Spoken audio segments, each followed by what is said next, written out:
来继续来看今年农历的过年期间，华航的机师大罢工。外界点名，华航的董事长何阮宪爱落台。即卖行政院确定了，由这个华航即卖的总经理谢世谦来接董事长。有风声讲谢世谦甲陈局正熟，是局这的人马。也毋过陈局来后任，嘛来强调讲，伊并无来介入到华航人事的调整。另外，交通部长林佳龙嘛，互外界认为，为着要安插家己人，所以甲观光局的副局长陈淑慧来逼退。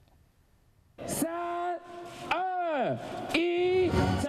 总统府秘书长陈局、交通部长林佳龙，也有行政院副院长陈其迈，一个月拢伫总统府服务过前后期的同学，作为总统府建筑100年纪念邮票徛台。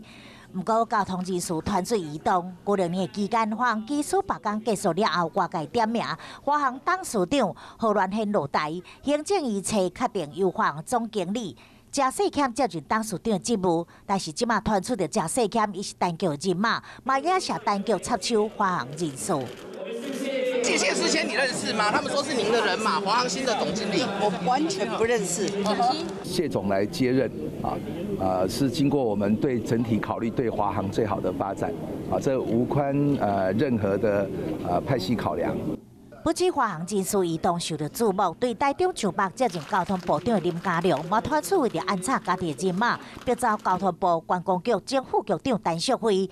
地事陈淑慧伫面书答问，批评公正讲白惨，嘛讲家己已经伫4月初退休，成全别人，嘛间接成全家己，言辞之间相当的不满。那因为他也到达退休的年龄，想要退休。所以我们人事单位呢，依制度要调任他为参事，那他自己拒绝，我们也予以尊重。林佳龙强调肯定所有同仁，卖正面看待任何有贡献的成员。交通人事突然间成做新闻焦点，恐惊嘛是想袂到的代志。